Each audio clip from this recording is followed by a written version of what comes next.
నమస్తే. ప్రస్తుతం మనతో పాటు సీనియర్ జర్నలిస్ట్ భరద్వాజ్ గారు ఉన్నారు. ఆయనతో మాట్లాడదాం. నమస్తే సార్. నమస్తే. సార్ 'ప్రేమికుడు' ఎంతో మందికి ఫేవరెట్ మూవీ కూడా అప్పట్లో. అండ్ ఇప్పుడు ఆ మూవీ రిలీజ్ అవుతోంది. ఈ ఫస్ట్‌కి అలాగే దాదాపు 300 థియేటర్‌లో రిలీజ్ అవ్వబోతోంది అంటున్నారు. సో, దీని గురించి మీకున్న అనుబంధం ఏమిటి? అండ్ మీరేం చెప్పాలనుకుంటున్నారు? 30 ఏళ్ళు అవుతుంది ఈ సినిమా రిలీజ్ అయ్యి దాదాపు. అంటే అప్పటికి ఒక రకంగా యూత్‌ఫుల్ అంటే యూత్‌ని ఆ టైంలో యూత్‌ని బాగా అట్రాక్ట్ చేసింది ఈ సినిమా. అయితే ఈ సినిమాలో కొంత రాజకీయ నేపథ్యం ఉన్నటువంటి ప్రేమ కథా చిత్రం ఇది. ఈ రాజకీయ నేపథ్యం ఏమిటంటే గవర్నర్ల వ్యవస్థ ద్వారా రాష్ట్రాలని ఎలా కేంద్ర ప్రభుత్వం కంట్రోల్ చేస్తోంది హ్మ్. అనేది ఆ టైంలో కొంచెం చర్చనీయాంశంగా ఉంది రాజకీయ వేదికల మీద. అంటే గవర్నర్ల వ్యవస్థ మీద చాలామంది రకరకాల కామెంట్స్ చేసున్నారు అప్పుడే. ఎన్టీ రామారావు గారు రామ్లాల్ హ్మ్. రామ్లాల్ని చాలా తీవ్ర స్థాయిలో విమర్శించారు ఆ రోజుల్లో. గవర్నర్గా ఉండేవాడు ఆంధ్రప్రదేశ్కి. తర్వాత చెన్నారెడ్డి గారు అప్పుడు తమిళనాడు గవర్నర్గా ఉన్నాడు ఆయన. తమిళనాడు గవర్నర్గా ఆయన ఉండి అక్కడ రాష్ట్ర ప్రభుత్వాన్ని చాలా ఇబ్బంది పెట్టే ప్రయత్నం చేసేవాడు. అయితే ఆయన స్వయంగా ఇబ్బంది పెట్టేవాడు కాదు, కేంద్ర ప్రమేయంతో ఇబ్బంది పెడుతున్నాడు. ఆయన కాంగ్రెస్ పార్టీ మనిషి. కేంద్రంలో కాంగ్రెస్ పార్టీ అధికారంలో ఉంది. కేంద్రంలో అధికారంలో ఉన్నటువంటి కాంగ్రెస్ పార్టీ చెన్నారెడ్డి ద్వారా ఆపరేట్ చేసే ప్రయత్నం చేస్తోంది తమిళనాడులో యాక్టివిటీస్ని అని ఒక బలమైన విమర్శ ఉండేది ఆ రోజుల్లో. అంటే గవర్నర్ వ్యవస్థ మీద ప్రాంతీయ పార్టీలన్నీ కూడా తీవ్రంగా విమర్శలు చేస్తున్న టైం అది. రామారావు గారి అధికారం నుంచి ఆయన్ని తప్పించినటువంటి పద్ధతి, నాదెండ్ల భాస్కర్రావు గారి వెన్నుపోటు, ఆ వెన్నుపోటు సందర్భంగా రామ్లాల్ వ్యవహరించిన తీరు, దీంతో గవర్నర్ వ్యవస్థ మీద తీవ్రమైన చర్చ జరుగుతుండగా ఆ పాయింట్ని పిక్ చేసుకున్నాడు ఈయన శంకర్. ఇతనికి రెండో సినిమా ఇది. అంతకుముందు జెంటిల్మ్యాన్ చేశాడు. జెంటిల్మ్యాన్ సినిమా కూడా అది కూడా రాజకీయ నేపథ్యం ఉన్నటువంటి బలమైన రాజకీయ నేపథ్యం ఉన్న సినిమానే. యాంటీ రిజర్వేషన్ మూమెంట్ అప్పుడే బిల్డ్ అవుతున్నటువంటి దశ అది. 90 దశకం 86 అంటే 87, 88 నుంచి మొదలుపెట్టి రామజన్మభూమి ఉద్యమం ఒకవైపు, దానికి ప్యారలల్గా మండల్ కమిషన్ వ్యతిరేక ఉద్యమం ఒకటి, మండల్ వ్యతిరేక ఉద్యమంలో భాగంగా యాంటీ రిజర్వేషన్ మూమెంటు, ఇవి బలంగా నడుస్తున్న టైంలో జెంటిల్మ్యాన్ సినిమా తీశాడు ఆయన. ఆ జెంటిల్మ్యాన్ సినిమా యాంటీ రిజర్వేషన్ మూవీనే. చాలా క్లియర్గా రిజర్వేషన్ వ్యతిరేకత చాలా బలంగా శంకర్ గారు ఆ సినిమాలో చెప్తాడు. ఆ సినిమాలో అర్జున్ జంధ్యం వేసుకుని కనిపిస్తాడు. ఏమిటి జంధ్యం వేసుకుని కనిపించాడు అంటే, ఇతనికి ఒక బ్రాహ్మణ మిత్రుడు ఉండేవాడు. ఆ బ్రాహ్మణ మిత్రుడికి కేవలం రిజర్వేషన్ వలన ఎంబీబీఎస్లో సీట్ రాక అతను ఆత్మహత్య చేసుకుని చనిపోతాడు. ఆ తర్వాత ఇతను ప్రైవేట్ రంగంలో విపరీతంగా మెడికల్ కాలేజీలు క్రియేట్ చేసి ఈ అప్పర్ కాస్ట్ అంటే ఓసీలందరికీ కూడా రిజర్వేషన్కి బయట ఉన్నటువంటి వాళ్ళందరికీ కూడా అవకాశాలు కల్పించాలనుకోవడమే సినిమా. దానికోసం దొంగతనాలు చేస్తాడు. ఆ విధంగా అతను యాంటీ రిజర్వేషన్ సినిమా అది, ఏది జెంటిల్మ్యాన్. అలాగే దాని తర్వాత వచ్చిన సినిమా ప్రేమికుడు. ప్రేమికుడు సినిమాలో గవర్నర్ వ్యవస్థ మీద అటాక్ కనిపిస్తుంది చాలా క్లియర్గా. అది అంటే ఆ టైంలో తమిళనాడులో అధికారంలో ఉన్నటువంటి జయలలిత ప్రభుత్వానికి అనుకూలంగా తీశారు అనే మాట కూడా వినిపించింది. ఈ సినిమాలో ఒక రాష్ట్రంలో ఉన్నటువంటి అధికారంలో ఉన్న రాష్ట్ర ప్రభుత్వాన్ని డిస్టర్బ్ చేయటానికి, శాంతి భద్రతల సమస్యని క్రియేట్ చేసి శాంతి భద్రతలని అదుపు చేయటంలో రాష్ట్ర ప్రభుత్వం విఫలమైందని చెప్పి దాన్ని బర్తరఫ్ చేయాలి అనేటువంటి ప్రోగ్రాం గవర్నర్ గారు తీసుకుంటాడు. ఆ గవర్నర్ తెలుగువాడై ఉంటాడు ఆ సినిమాలో. అది కథ తమిళనాడులో జరుగుతూ ఉంటుంది. గవర్నర్ గారు తెలుగువాడు గవర్నరు అనేసరికి ఖచ్చితంగా ఆ టైంలో చెన్నారెడ్డి గారు ఉన్నాడు అక్కడ. అయితే ఈయన తెలివిగా ఏం చేశాడంటే, చెన్నారెడ్డి తెలంగాణ వాడు, ఈయన సినిమాలో గిరీష్ కర్నాడ్ పోషించినటువంటి గవర్నరు కోస్తా ఆంధ్రాకు చెందినవాడు, కోనసీమకు చెందినవాడు. ఇది మార్పు తప్ప తెలుగువాడు బ్రాడ్గా. సో అందుకని చెన్నారెడ్డి క్యారెక్టర్నే తీసుకుని వాడేసుకున్నాడు ఈయన అనేది ఆ టైంలో పొలిటికల్ సర్కిల్స్లో బాగా చర్చ జరిగింది. ఈ గవర్నర్ గారి కూతురు ఒక ఒక స్లమ్ బాయ్ ప్రేమలో పడుతుంది అనేది ప్రేమికుడు అనే టైటిల్కి జస్టిఫికేషన్.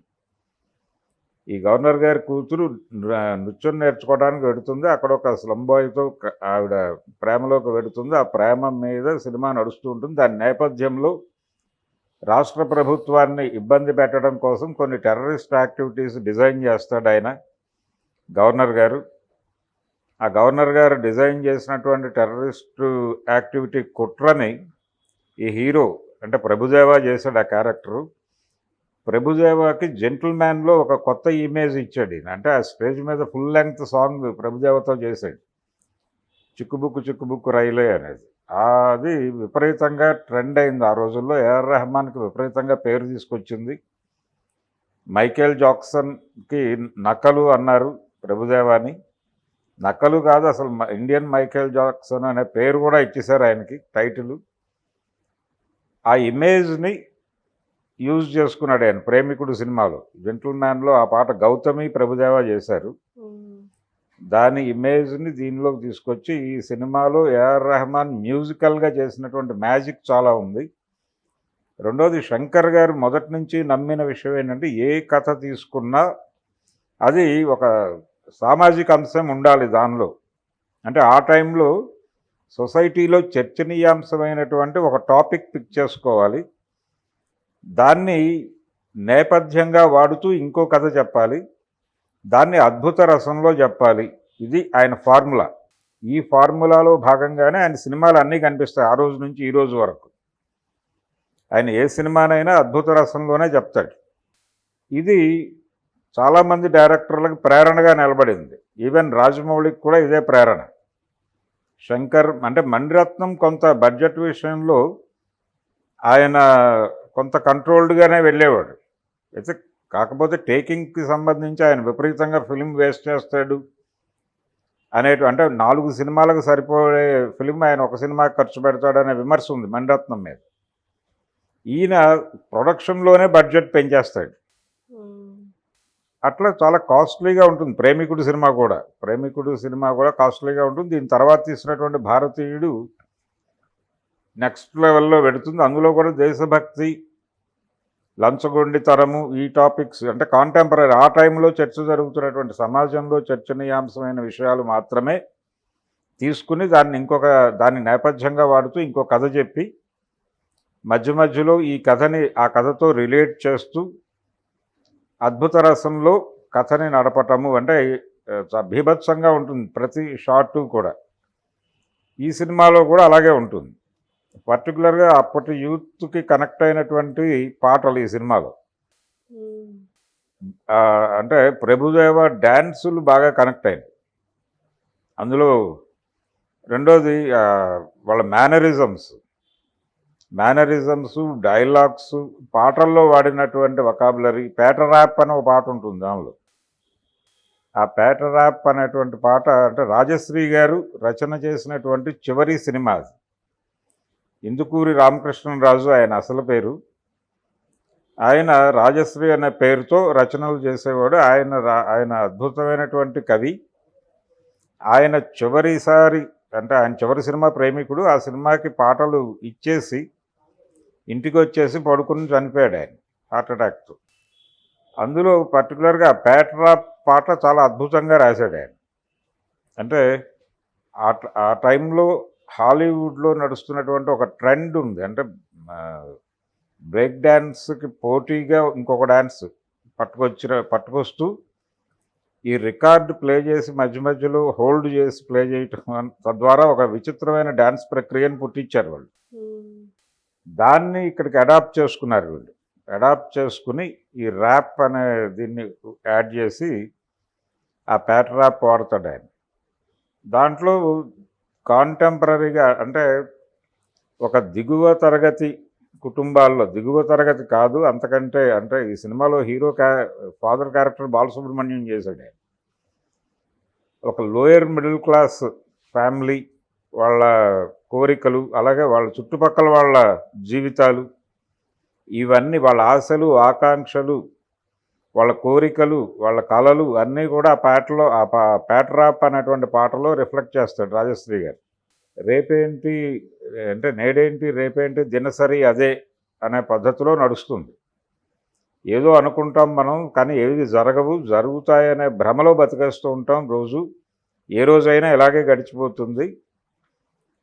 అందుకని అందులో ఇంకో మాట వాడతాడు, కోపం వస్తే కొంచెం ఆపుకుందాంలే అని. అంటే అప్పుడప్పుడు వ్యవస్థ మీద కోపం వస్తుంది, తిరగబడాలనేటువంటి కోరిక పుడుతుంది, కానీ దాన్ని కూడా కంట్రోల్ చేసుకుని బతికేస్తాం మనం అనే సెన్స్లో చాలా బాగా నడిచింది ఆ రచన. బాగా రాశాడు ఆయన. జెంటిల్మ్యాన్ కూడా ఆయనే రాశాడు. దాని కంటిన్యూషనే ప్రేమికుడికి ఆయన్ని తీసుకున్నారు. ఆయన ఆ రోజుల్లో తమిళ నుంచి ఏ భాష నుంచి అయినా సరే తెలుగులోకి వచ్చే సినిమాలన్నిటికీ ఆయనతోనే రాయించుకునేవాళ్ళు. ఎందుకంటే ఆయనకు విపరీతమైన వొకాబులరీ ఉండేది. ఏ పదానికి ఏ పదం అంటే లిప్ మూమెంట్కి అక్కడ భావం చెడకుండా ఏ పదం వేస్తే కరెక్ట్ సెన్స్ కన్వే అవుతుంది అనేది చాలా ఆచితూచి వాడేవాడు ఆయన. అందుకని డబ్బింగ్ సినిమా అనగానే రాజశ్రీ గారి దగ్గరికి వెళ్ళిపోయేవాళ్ళు. అట్లా ఆయన డబ్బింగ్ కింగ్గా నడుస్తూ ఆయన ముగింపు ఈ ప్రేమికుడు సినిమాతో జరిగింది. ఏం రత్నం గారి ప్రొడక్షన్ హౌస్ నుంచి వచ్చింది ఆ సినిమా. తమిళ్లో కుంజుమోన్ తీశాడు, అదే తెలుగులో వీళ్ళు డబ్ చేశారు సూర్య మూవీస్ నుంచి. మ్యూజికల్గా అది చాలా పెద్ద ఇంపాక్ట్ వేసింది. ఏఆర్ రెహమాన్కి విపరీతంగా పేరు తెచ్చిన సినిమా. మణిరత్నం ఇంట్రడ్యూస్ చేశాడు ఆయన్ని రోజా సినిమాతో. ఆ తర్వాత అతనికి విపరీతంగా పేరు తెచ్చిన సినిమాలు జెంటిల్మ్యాన్, తర్వాత ప్రేమికుడు, ఆ తర్వాత భారతీయుడు. ఇలా ఆయన ప్రయాణం అంటే మణిరత్నం, శంకర్ల మీదుగానే రెహమాన్ ప్రయాణం కూడా నడిచింది. రెహమాన్ పాపులారిటీ కూడా ఈ సినిమాల నుంచి పెరిగింది. అలా శంకర్ ఈ సినిమాతో, ప్రేమికుడు సినిమాతో సౌత్ ఇండియన్ మార్కెట్ని క్యాప్చర్ చేయగలిగాడు బలంగా. అంటే మార్కెట్ ఉండాలి, మార్కెట్ ఉన్నప్పుడే మనం చేసేటువంటి సినిమాకి బడ్జెట్ పెట్టడానికి ప్రొడ్యూసర్ ఇబ్బంది పడ్డు. ఇంత మార్కెట్ ఉంది కాబట్టి ఇంత డబ్బులు ఈజీగా రికవర్ అవుతుంది అని ఒక కాన్ఫిడెన్స్ ఇవ్వడానికి ప్రొడ్యూసర్కి ఆయన మార్కెట్ డిజైన్ చేసుకున్నాడు మొదటే. సౌత్ ఇండియన్ మార్కెట్ టోటల్గా రిలీజ్ అయ్యాయి ఆయన సినిమాలన్నీ. అది జెంటిల్మ్యాన్ నుంచి మొదలైంది. నిజానికి జెంటిల్మ్యాన్ సినిమాకి ఇళయరాజాతో చేయించుకుందాం అనుకున్నాడు ఆయన. ఆయనతో 2-3 సిట్టింగ్స్ అయిన తర్వాత కుదరక, అంటే ఆయన వేవ్ లెంగ్త్ కుదరక ఫైనల్గా వేరే ఆల్టర్నేటివ్ కోసం చూస్తుండగా రోజా సినిమా చూసి రెహమాన్ని అప్రోచ్ అయ్యాడు ఆయన.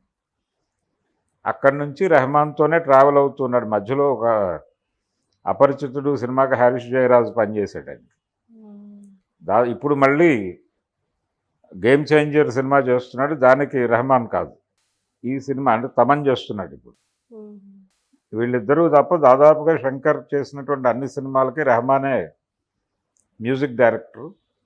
రెహమాన్ శంకర్ కాంబినేషన్లో చాలా పెద్ద హిట్ అయినటువంటి సినిమా ప్రేమికుడు. ఆ రోజుల్లో రికార్డ్ లెవెల్లో కలెక్షన్స్ రికార్డ్స్ క్రియేట్ చేసిన సినిమా.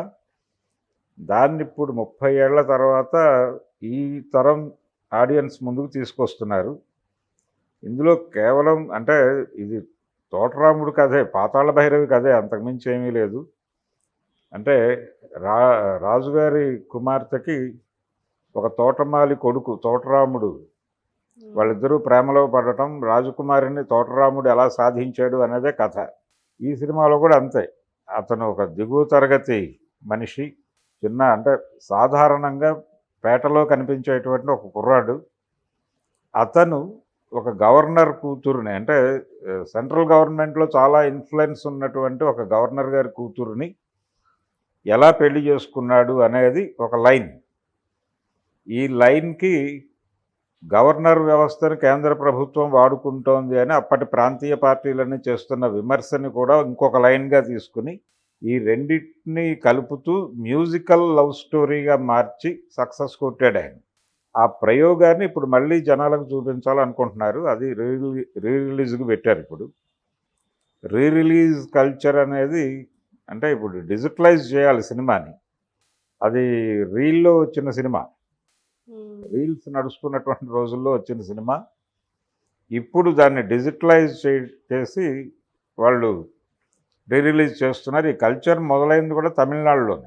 అందమైన అనుభవం అనే సినిమాతో మొదలైంది ట్రెండ్. అది దాని తమిళ వెర్షన్. దాని తమిళ వెర్షన్ని డిజిటల్లోకి మార్చి రిలీజ్ చేశారు. కమల్ హాసన్, రజనీకాంత్ చేసిన బాలచంద్ర గారి సినిమా. అక్కడి నుంచి తెలుగులోకి అడాప్ట్ అయ్యి తెలుగులో చాలా సినిమాలు రిలీజులు పెడుతున్నారు. ఎలాగూ ఈ సినిమా అంటే ఆ కాలం నాటి రీల్స్ని డిజిటలైజ్ చేయటం అనే ప్రక్రియ ఎలాగూ చేస్తున్నారు. ఆ ప్రక్రియ జరిగిన తర్వాత దాన్ని ఒక రిలీజ్ పెట్టడం ద్వారా కొంత రెవెన్యూ జనరేట్ చేయొచ్చు అనేది కూడా ఒక వ్యూహం ఉంది వీళ్ళకి. అందులో భాగంగా ఇప్పుడు ఆ సినిమా దానికి ఒక అకేషన్ కావాలి కాబట్టి 30 years అనేది పెట్టుకున్నారు. ఇప్పుడు ఏ రికార్డ్స్ క్రియేట్ చేస్తుంది, ఈ జనరేషన్ మీద ఏ ప్రభావం వేస్తుంది ఆ సినిమా అనేది చూడాలి. ఆ పాటలు ఆల్రెడీ పాపులర్. అందులో బాలసుబ్రహ్మణ్యం గారు పోషించినటువంటి క్యారెక్టర్ చాలా చాలా సింపథెటిక్గా ఉంటుంది. దీనిలో పోలీస్ అట్రాసిటీస్ ఇవన్నీ కూడా నడుస్తాయి ప్యారలల్గా. కొంత రియలిస్టిక్గా ఉండేలాగా కూడా చూసుకుంటాడు శంకర్ తన సినిమాని.